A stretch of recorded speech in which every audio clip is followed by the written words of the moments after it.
আল্লাহ রাব্বুল আলামিন যদি আমাদেরকে ভালো না বাসতেন তাহলে আমাদেরকে এই দুনিয়াতে এক সেকেন্ড বেঁচে থাকার তৌফিক দান করতেন না। কি করতেন? সেই জন্য আল্লাহ রাব্বুল আলামিন বলছেন ওয়া আসবাহা ফুআদু উম্মি মূসা ফারিগা ইন কাদাত লাতুবদি বিহি আরাব্বাতানা আলা কলবিহা লিতাকুনা মিনাল মুমিনিন। আল্লাহ রাব্বুল আলামিন বলছেন সকাল বেলায় ফিরাউনের মায়ের দিলটা বেচैन হয়ে গেছে। এমন মনে হচ্ছে যে এরপরে ও এই কথাটা প্রকাশ করে দেবে, হায় আমার সন্তান কোথায় গেল, হায় আমার সন্তান কোথায়।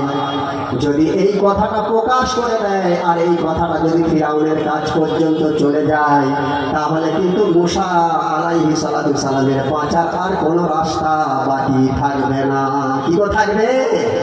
আল্লাহ রাব্বুল আলামিন বলছেন মূসা আলাইহিস সালামের মায়ের দিলটাকে আমি এমন মজবুত বেঁধে দিলাম, এমন মজবুত বেঁধে দিলাম যে সে সফর করতে লেগে গেল এবং নিজের বোন অর্থাৎ মূসা আলাইহিস সালামের বোনকে বললেন যাও তুমি নীল নদীর কিনারায় কিনারায় যাও আর তোমার ভাইকে দূর থেকে দেখতে থাকো।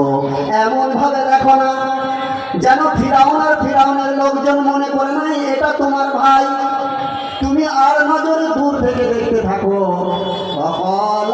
فقالت لأخته قصيه فبصرت عن جنب وهم لا يشعرون।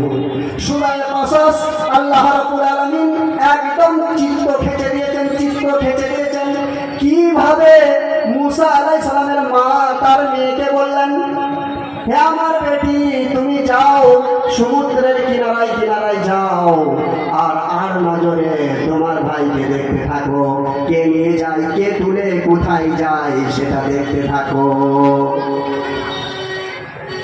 মূসা আলাইহিস সালামকে যখন ফিরাউনের দরবারে নিয়ে যাওয়া হয়, কি গো বাচ্চাকে কিসের প্রয়োজন হয়?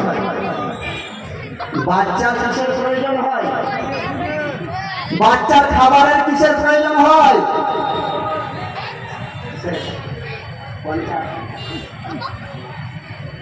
বাচ্চার খাবারের কিসের প্রয়োজন হয়? স্তন পূরণ করতে হয়, তাকে স্তন পান করাতে হয়। এরপর ফিরাউনের দরবারেতে লোকজন একত্রিত হয়েছে, জমা